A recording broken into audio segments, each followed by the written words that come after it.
అందరికీ నమస్కారం. కోన వెంకట్ గారికి హిట్లు, ఫ్లాపులు, లాభాలు, నష్టాలు, ఎత్తులు, పల్లాలు, బాధలు, సంతోషాలు కొత్త కాదు. ఆయన చాలా చూశాడు. ఆయన 1996లోనే ప్రొడ్యూసర్ అయ్యాడు. ఆయన అసలు ప్రొడ్యూసర్గానే వచ్చాడు ఆయన. ఆ తర్వాత ఈ జర్నీలో ఆయన చూడనన్ని ఎత్తులు లేవు, ఆయన చూడలేని లోతులు లేవు, అన్నీ అయిపోయినాయి. సో ఆయన గురించి మనం తర్వాత మాట్లాడుకుందాం.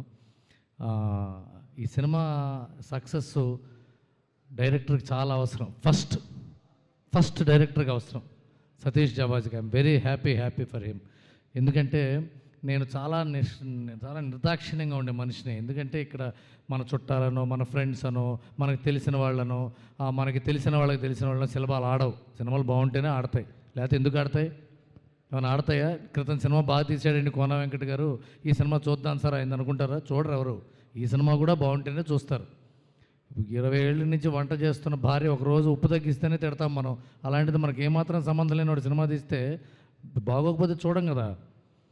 అలాంటిది ఈ డైరెక్టర్ కోసం నేను వచ్చా.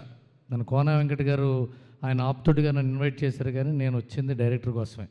ఎందుకంటే సినిమా అంతా చాలా బ్రీజీగా వెళ్తూ, అంటే ఈ సినిమా ఎలాంటి విచిత్రమైన సినిమా ఏంటంటే బాగుంది బాగాలేదు అని చెప్పడానికి చివరి దాకా చూడాలి అనిపించే చిత్రం ఇది. మధ్యలోనే బాగాలేదురా అని వదిలేయడానికి లేదు, మధ్యలోనే బాగుందండి అని జడ్జిమెంట్ ఇవ్వడానికి లేదు. సినిమాను ఆద్యంతం ఆకట్టుకుంటూ చివరిదాకా ప్రతి సీన్లోనూ చిన్న జోకో, చిన్న ట్విస్టో, ఎమోషనో, చిన్న ఫన్నో, చిన్న సర్ప్రైజో పెట్టుకుంటూ అల్లుకుంటూ బుట్టల్లినట్టు స్క్రీన్ ప్లే అల్లి చివరికి వచ్చేటప్పటికి హార్ట్ టచ్ చేశాడు. నేను యాక్చువల్గా సినిమా చూసేటప్పుడు నా పక్కన రోషన్ కూర్చుని ఉన్నాడు. యాక్సిడెంట్గా చూశాను అతన్ని. చూసి నేను నా పక్కన మహేంద్ర గారు కలిసి చూసాం సినిమా. నేను టక్ మన క్లైమాక్స్ రాగానే పని అయిపోయింది అబ్బాయి అన్న, నీ పని అయిపోయింది అబ్బాయి, నీకు గట్టి కొట్టేసాను సినిమా, పలికేసింది సినిమా అన్న. ఎందుకంటే అది పట్టుకున్నాడు అట్లా. అక్కడ దాకా ఆ ట్విస్ట్ దాకా ఇతను ఈ ట్విస్ట్ బ్యాంక్ చేసుకుని ఆ సినిమాలో ఆ ట్విస్ట్ని బ్యాంక్ చేసుకుని సినిమా తీస్తే ఆ ట్విస్ట్ దాకా ఆడియన్స్ని కట్టుపడేసే క్లోజప్ ఇతంది. చాలా గొప్ప యాక్టర్. కథలో సీన్లో గొప్పతనం ఉంటే ఎవరైనా యాక్ట్ చేస్తారు. ప్రతివాడు చంద్రమోహన్ అవుతాడు. సీను లైట్ హార్టెడ్గా ఉన్నా సరే అతని బాడీ లాంగ్వేజ్తో, అతని క్లోజప్స్తో, అతని హిస్ట్రియానిక్స్తో, పాజులతో, డైలాగ్కి మధ్య చిన్న బాడీ లాంగ్వేజ్తో తీసుకొచ్చి ప్రతి సీన్ని అలా పట్టుకుని తీసుకొచ్చాడు. ఇంత చిన్న వయసులో అంత understanding over a character. Roshan, you long way to go. God bless you, all the best.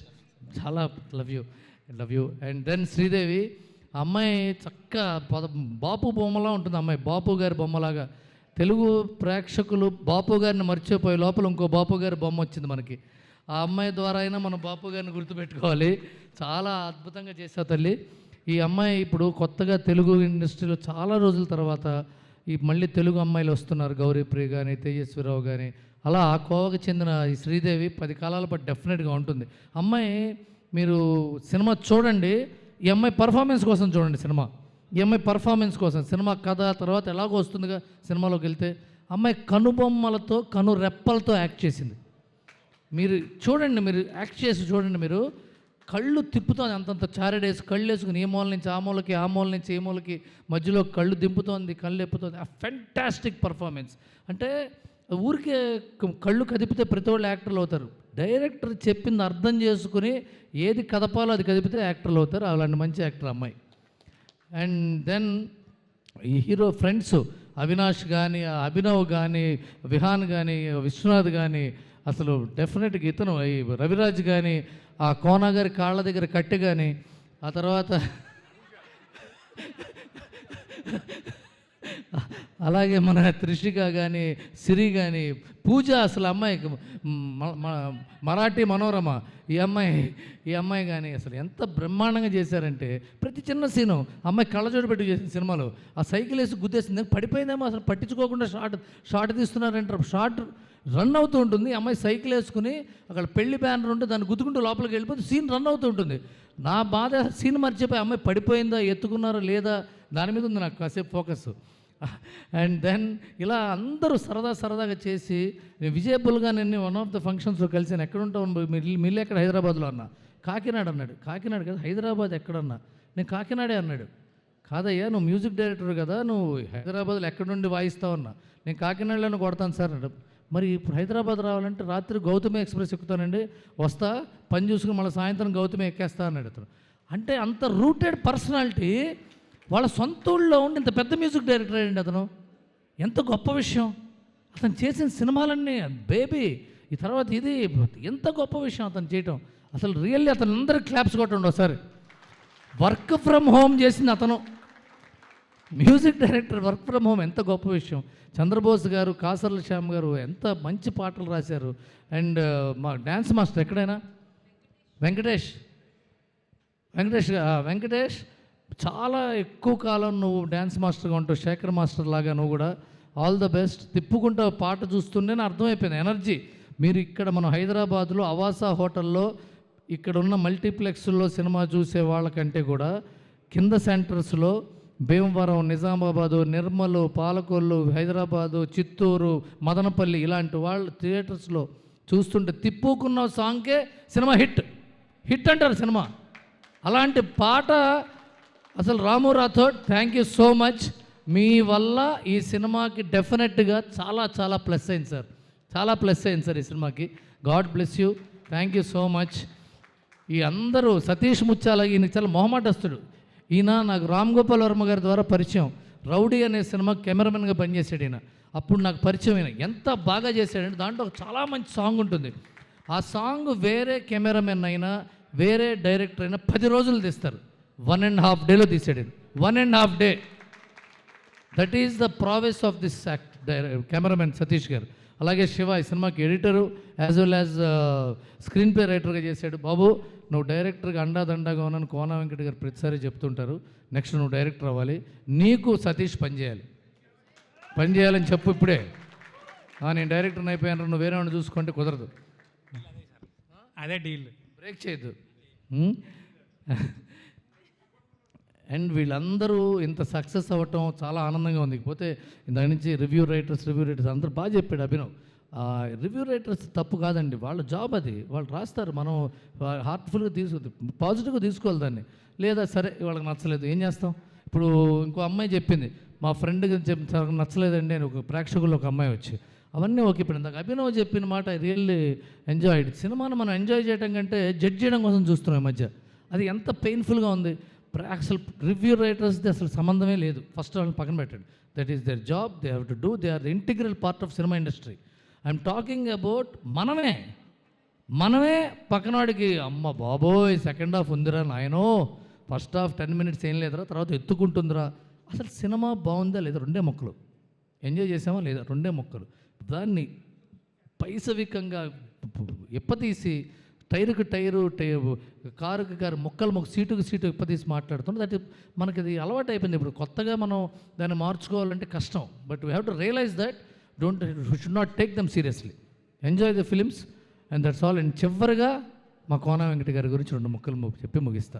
ఎందుకంటే నాలాంటి వాళ్ళకి ఆయన నిత్యావసర మనిషి. ఆయన మాకు డైలీ కమోడిటీ. ఆయన లేకపోతే మాకు జీవితం గడవదు. నేను కొంతమంది దర్శకులు, నేను కొంతమంది రచయితలు, నేను కొంతమంది ప్రొడ్యూసర్సు, నేను కొంతమంది నటులు రోజు ఏదో రకంగా మాట్లాడుకుంటూనే ఉంటాం కదా. ప్రతి కాన్వర్జేషన్లోనూ కోన వెంకట గారు ఒక క్షణమైనా వస్తాడు. ఆయన గురించి పొగుడుకోవటము, ఆయన గురించి తిట్టుకోవటము, ఆయన గురించి గాసిప్ చేసుకోవటము, ఆయన్ని ఇట్లా చేస్తే బాగుండేది, అలా చేస్తే బాగుండంటాము, ఆయన ఫోన్ ఎత్తలేదంటాము, ఫోన్ ఎత్తితే పెట్టలేదంటాము. ఏదో రకంగా మా కోన వెంకట గారు అవసరం. ఇంకోటి, నా ఇంటికి ప్రత్యేకంగా ప్రతి ఒక్క విషయం నేను ఆయనతోనే చర్చిస్తా. డెసిషన్ ఏం చేయమంటారు సార్, ఇలా చేస్తే ఎలా ఉంటుంది సార్, ఇలా చేస్తే ఎలా ఉంటుంది సార్.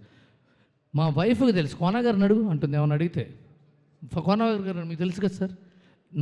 నాకొక్కడికే కాదు, కోన గారి గురించి నేను ఒక్కడనే ఇప్పుడు చెప్తున్నాను కదా, మా ఇంట్లో ఏ విషయం ఆయనతో డిస్కస్ చేస్తాను. నేనే కాదు, కనీసం ఒక 50-60 మంది కోన గారి సలహా తీసుకోకుండా ఇంట్లో ఏ పని చేయరు. He has become hour daily commodity, మా నిత్యావసరం. ఉప్పు ఎంత ఇంపార్టెంటో కోన వెంకట గారు మా జీవితాల్లో అంత ఇంపార్టెంట్. ఇది I'm not joking, I'm not exaggerating anything. అంత ఈ సినిమా స్టార్టింగ్ డే నుంచి నాకు ప్రతి క్షణం ఆయన మాట్లాడితే ఒక ఇంపార్టెంట్ యాజ్ ఎ ప్రొడ్యూసర్గా ఒక మాట చెప్పి ముగించాలి.